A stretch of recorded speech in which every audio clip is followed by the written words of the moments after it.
इस वीडियो में हम क्लास 8 की रेनबो टेक्स्ट बुक का 9th लेसन पढ़ेंगे जिसका टाइटल है where do all the teachers go. Where do all the teachers go means सारे टीचर्स कहाँ चले जाते हैं। ये एक पोएम है जिसको पीटर डिक्सन ने लिखा था। बच्चों, सभी लोग, सभी बच्चे, और जब मैं छोटी थी तो मैं भी अपने टीचर्स को बहुत लाइक करती थी, उनको बहुत स्पेशल मानती थी। जब हम बच्चे होते हैं तो हमारे दिमाग में ये नहीं आता कि जो हमारे टीचर्स हैं वो हमारे आपकी तरह ऑर्डिनरी पीपल होते हैं, बल्कि हम उनको बहुत स्पेशल समझते हैं। और छोटे जब हम होते हैं तब हमारे मन में ये क्यूरियोसिटी होती है, ये जानने की इच्छा होती है कि जब छुट्टी हो जाती है तो उसके बाद टीचर्स कहाँ चले जाते हैं और वो क्या करते हैं, किस तरह की एक्टिविटीज़ करते हैं, क्या वो भी हमारी आपकी तरह नॉर्मल एक्टिविटीज़ करते हैं। तो पीटर डिक्सन ने इसी तरह के एक बच्चे की क्यूरियोसिटी को इस पोएम के थ्रू एक्सप्रेस करने की कोशिश की है। फर्स्ट स्टैंजा देखिए। Where do all the teachers go when it's 4 o'clock।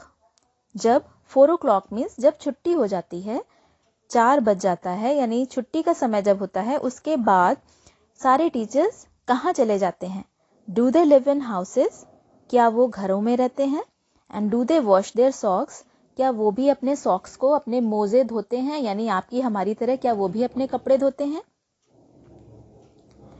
Do they wear pyjamas and do they watch TV, क्या वो भी हमारी आपकी तरह पजामाज पहनते हैं और क्या वो भी हमारी आपकी तरह वॉच टीवी, टीवी देखते हैं। And do they pick their noses, pick noses means नाक में उंगली डालकर नाक निकालना, और क्या वो भी अपने नाक में उंगली डालकर नाक निकालते हैं। The same as you and me, जैसे आप और हम करते हैं।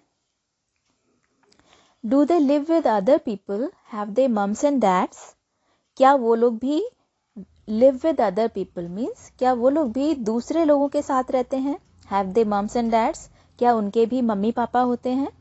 And were they ever children, और क्या वो भी कभी, चिल्ड्रन मीन्स बच्चे थे। And were they ever bad, और क्या वो भी आपकी मेरी तरह कभी बुरे थे, मतलब क्या कभी उन्होंने भी शैतानी की थी। Did they ever never spell right, did they ever make mistakes, were they punished in the corner if they pinch the chocolate flakes. उसके बाद पीटर डिक्सन पूछ रहे हैं कि did they ever never spell right, क्या उन्होंने भी कभी ऐसा किया था, क्या वो भी ऐसा करते थे कि उन्होंने कभी कोई स्पेलिंग सही ना लिखी हो, वो भी स्पेलिंग्स लिखने में गलतियां करते थे। Did they ever make mistakes, क्या वो भी हमारी आपकी तरह मिस्टेक्स करते थे, गलतियां करते थे। Were they punished in the corner if they pinch the chocolate flakes, क्या उनको भी कभी चॉकलेट फ्लेक्स चुराने के लिए, चॉकलेट फ्लेक्स में चॉकलेट की पपड़ियां पिंच करना मतलब चुराने के लिए, कॉर्नर में यानी कोने में खड़े रहने की सजा दी गई। Did they ever lose their him books, him कहते हैं बच्चों धार्मिक गीत को, रिलीजियस सॉन्ग्स को, क्या उन्होंने भी कभी हिम बुक्स को यानी धार्मिक गीतों की किताब को खोया। Did they ever leave their greens, क्या वो भी हमारी आपकी तरह ग्रीन्स को यानी ग्रीन वेजिटेबल्स को छोड़ देते थे। Did they scribble on the desktops, क्या वो भी डेस्क की टॉप्स पर यानी मेज के ऊपर स्क्रिबल करते थे। स्क्रिबल करना मीन्स जल्दी से कुछ लिख देना, जो छोटे बच्चे होते हैं वो मेज के ऊपर पेन से या पेंसिल से कुछ ना कुछ लिख देते हैं। तो क्या हमारे टीचर्स भी डेस्कटॉप के ऊपर स्क्रिबल करते थे, जल्दी से कुछ लिख दिया करते थे। Did they wear old dirty jeans, क्या वो भी कभी ओल्ड यानी पुरानी, डर्टी जीन्स को, पुरानी गंदी जीन्स को पहनते थे। और लास्ट स्टैंजा में पीटर डिक्सन बोल रहे हैं कि I will follow one back home today, I will find out what they do and then I will put it in a poem that they can read to you.